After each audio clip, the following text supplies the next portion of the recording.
이번에는 이 새로운 국면으로 접어든 이 한일 관계 부분에 대해서 우리 정도원 전 의원, 배종찬 인사이트 K 연구소장과 이야기를 나눠보겠습니다. 우리가 일본과 다시 한일협정을 맺은 게 이제 1965년인데 네. 그 이후에 일본에서 직접적으로 어떤 우리나라와 관련해서 보복 조치를 구체적으로 한 것은 이번이 처음이다. 뭐 이런 얘기가 나올 정도로 굉장히 최근에 어떤 위안부 문제에 대한 갈등, 또 이 대법원의 징용 배상 판결과 관련된 이런 부분들이 결국은 이제 일본에서 일단 뭐 3개 정도 부문에 걸쳐서 이 한국으로의 대한 수출 규제를 일본의 경제 산업성이 발표를 했습니다. 네. 정도원 의원님, 이 일본의 조치, 이거 어떻게 보십니까?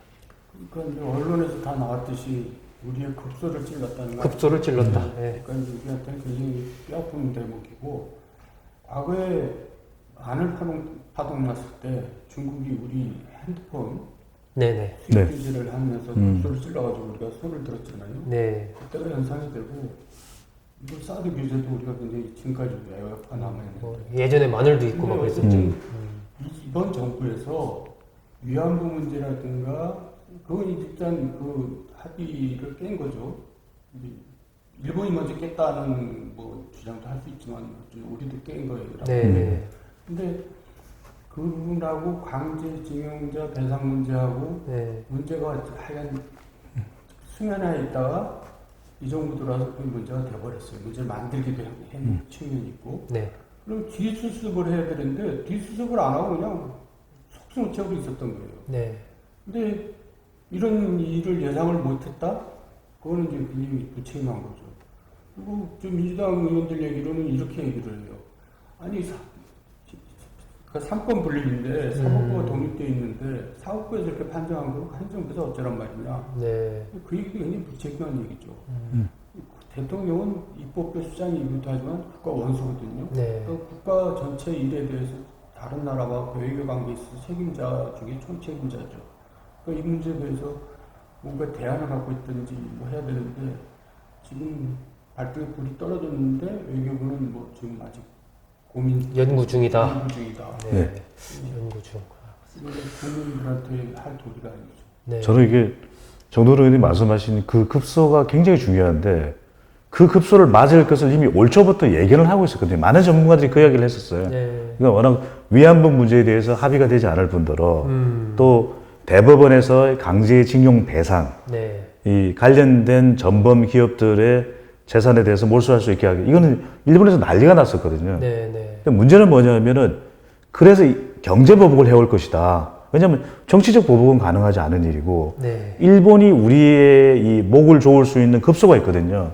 근데 그걸 분명히 조아올 것이라는 게 예견이 됐는데 아니 뭐 어떡하냐. 우리는 뭐 그냥 정치적으로 보는 거지.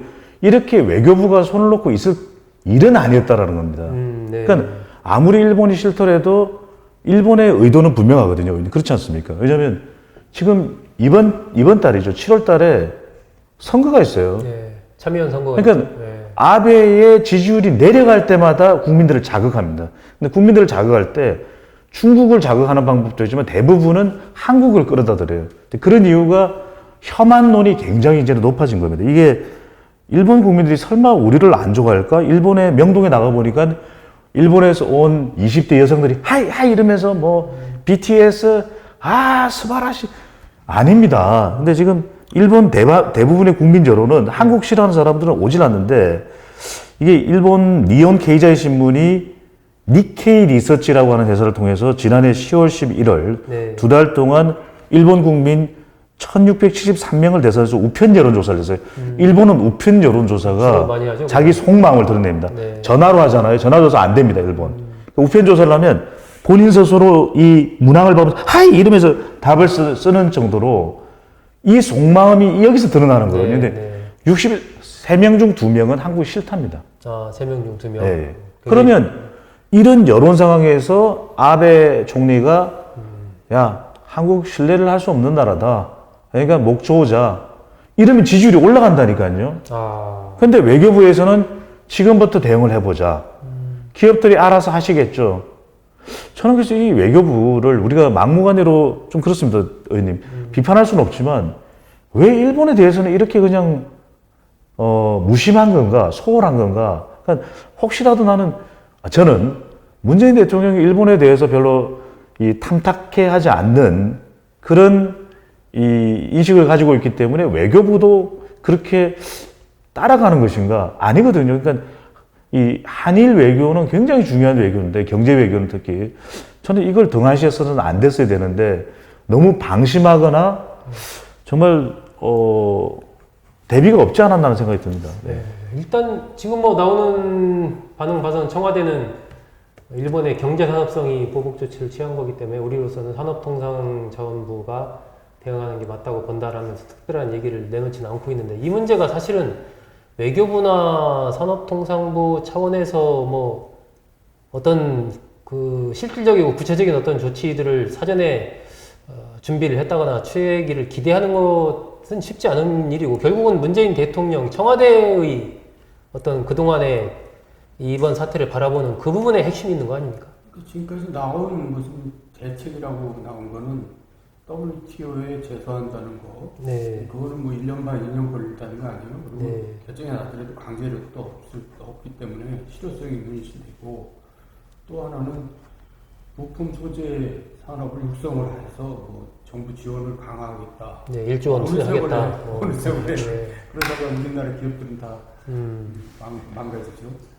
그래서 이제 이거를 대책이 없는 걸 뭐 계속 얘기할 필요는 없고, 그 양쪽가 다 국내 정치적으로 이용하다가 여기까지 왔는데, 사실 이 얘기는 불편하지만 안 할 수가 없는 게, 박근혜 정부 때 이 문제가 사실 불거질 뻔했죠. 네. 그런데 이 사법부에서도 이제 국익적인 판단을 이제 해야 된다는 입장에서 행정부, 그러니까 청와대하고 이제 뭔가 거래를 하다가 네. 이게 이제 사법농단으로 이제 치부됐는데, 뭐 하여간 잘한 일은 아니지만 어쨌든 그만큼 민감한 문제라는 거를 인식하고 있어야 되는데, 이 정부는 그런 게 없어요. 야, 네. 그러니까 아니 자존심도 중요하지만 국익이 더 중요한 거 아니에요? 일본도요, 중국하고 영토 분쟁 생겼을 때 중국에서 히토리 수출을 금수하니까 백기 들었어요. 그래 맞습니다. 네. 네. 경제적으로 네. 자국 이익이 해로우면은 백기 들 수밖에 없는 거죠. 네. 요즘에는 또 일본이랑 중국은 또 뭐 잘 지냅니다. 네. 그러니까 우리도 그러면 이제 백기를 들면은 국내적으로 치명상을 받을 수가 있죠. 그러니까 정권이냐 국익이냐 네. 갈림길에서 갈등하고 있는 거죠. 이게 지금 일본 쪽 네. 보면은 이번에 취한 게 끝이 아니다. 네. 이 시작이다. 지금 뭐 일본의 전문가들이 그렇게 계속 인터뷰를 하고 언론에서도 계속 그렇게 보도를 하고 있어요. 그렇다면 앞으로도 또 다른 여러 가지 조치들이 나올 가능성이 있는 거 아닙니까? 계속 반복될 수가 있는 것이죠. 그도 말씀드렸지만은 아베 총리의 지지율이 나쁘지가 않습니다. 네. 일본의 경우에는 아베 개인의 인기를 물어보는 것이 아니라 아베 내각이 잘하고 있느냐 물어보거든요. 네. 근데 한 세 군데 정도의 언론사와 조사기관이 조사를 하는데 계속해서 지속적으로 막 60% 올라갈 때도 있고, 그러니까 이 정도로 일본에서 장기적으로 안정적인 정권을 유지하는 의회 내각제니까 네. 잘 없거든요. 그러니까 네. 아베는 일본 국민들의 심리를 이용하는 겁니다. 그러니까 조금 지지율이 내려갈라 치면 이때 G20도 자기들이 주최를 해가지고 국민들의 관심을 모았죠. 네. 또 한편으로는 G20이 끝나자마자 이렇게 우리 경제 보복을 이야기하면서 더군다나 정식 발표를 하기 전에도 언론에다가 살짝 흘리지 않습니까? 이러면서 우리의 자존심을 더 긁어놓거든요. 근데 야, 일본이 그렇게 나오면은 우리도 감정 대 감정에 눈에는 눈, 이에는 이로 가자. 그러니까 저는 의원님 말씀하신 게 정말 중요한 게 그렇게 해서 우리가 얻을 수 있는 게 지금 뭐냐. 그러니까 과거사와 관련된 부분으로 계속 감정적으로 치달을 것이냐 아니면 좀 더 지혜로운 해법을 만들어낼 것이냐면 사실 후자 쪽이 있거든요. 네. 그렇다면 지금 이번 경제 보복도 보면은 사실 과거사 문제 아니고 강제징용 부분이거든요. 그 부분은 저는 해결돼야 된다고 봅니다. 그렇지만 그것 때문에 다른 감정까지 얼굴을 붉히고 할 필요가 있겠느냐. 또 공공외교는 공공외교대로 또 문재인 대통령은 우리 옛날 속담에도 있지 않습니까? 미운 놈 떡 하나 더 준다. 그러니까 아베를 보고서 아베 총리를 보면 우리 국민들도 감정이 안 좋죠. 하지만 G20 같은 데서는 오히려 더 해맑게 웃어주는 거예요. 하하 이러면서. 그러면서 저 미소의 의미는 뭘까? 또 아베의 또 총리의 심경은 복잡해질 겁니다. 저는 조금 후흑이라는 거 들어보셨죠? 그죠? 그래서 저는 조금 더 난이도가 높은 외교를 좀 했으면 정상 외교는 네. 그 바람이 있습니다. 네. 이게 정 의원님 사실 거기에 맞대응할 어떤 카드를 내민다는 것도 그렇지만 그 카드 자체가 있는가에 대해서도 여러 가지 말이 많고 우리로서는 이게 대응하기가 좀 상당히 좀 곤혹스러운 상황인 건 맞잖아요. 그러니까 이제 미국하고 중국하고 분쟁이 있을 때 중국이 쩔쩔매고 있잖아요. 네. 그건 국력의 차이거든요. 네. 그러니까 일본하고 우리하고 앞붙었을 때 우리가 쩔쩔맬 수밖에 없어요. 일본도 피해를 보지만 우리가 더 막대한 피해를 보기 때문에. 네. 그러니까 얘기는 간단해요. 우리가 입장을 국익을 위해서 뭔가 좀 일본에게 좀 뭘 보여줘야 될 네. 필요가 있는 거죠. 이런 얘기 되게 조심스럽지만 저는 그런 얘기를 할 수밖에 없는 상황이 지금 돼버렸어요.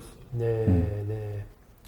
그런 그 해법을 좀 우리가 찾는다면 좀 구체적으로 찾는다면 어떤 방법이 있을까요? 결국은 그동안에 지금 한일 정상회담도 열린 지가 꽤 됐고 이번에 G20에서 아베 총리와 문재인 대통령이 만났을 때도 이른바 8초 악수가 화제가 됐지 않습니까?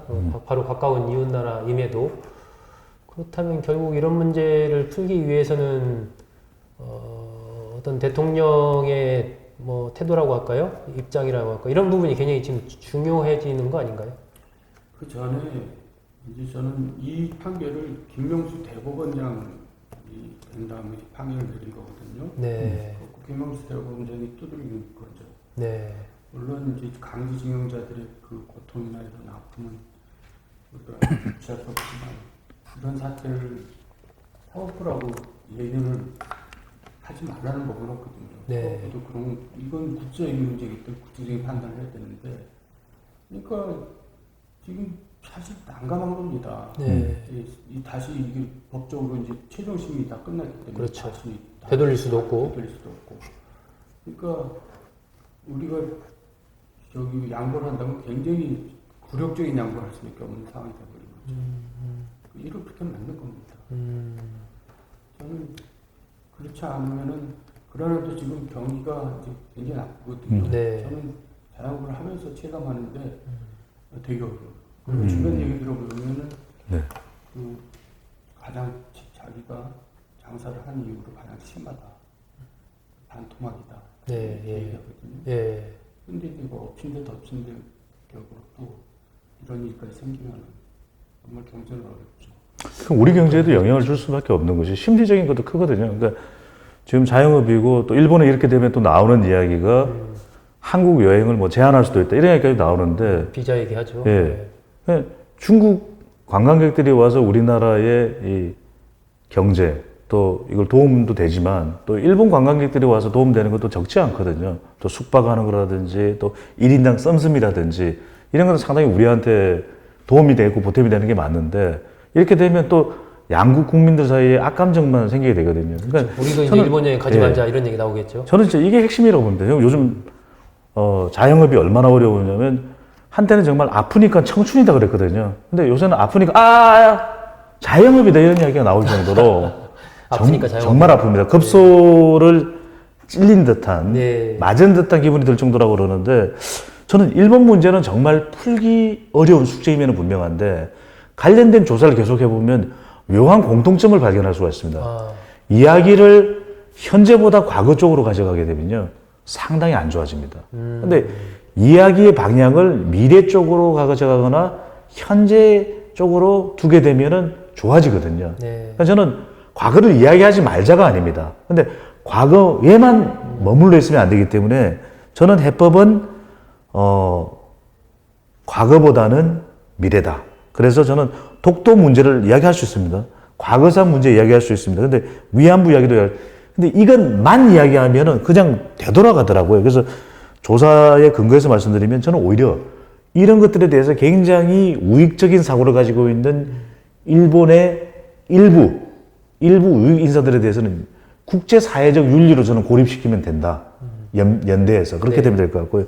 오히려 우리는 BTS 또 엑소 정말 우리 연사마 열광하지 않습니까? 네. 이것만 보면 막 일본에서도 막 놀래시거든요. 그 정도 된다 그러면 저는 그거. 그다음에 이 한국과 일본의 경제가 결코 이게 이 구분되는 게 아닙니다. 그렇다면 우리는 경제 관계. 그다음에 마지막으로는 상호 이해 교육. 젊은이들이 초등학교부터 일본을 가서 막대한 저는 이걸 펀딩을 조성해서 서로 여행을 하면서 서로의 과거 역사를 이해하고 미래를 가기 위해 손을 잡을 수 있는 저는 이걸 우리가 선제하는 건 어떤가? 그러면 아베 총리 가해자인 당신들이 못하는 걸 우리가 피해자인 우리가 한다.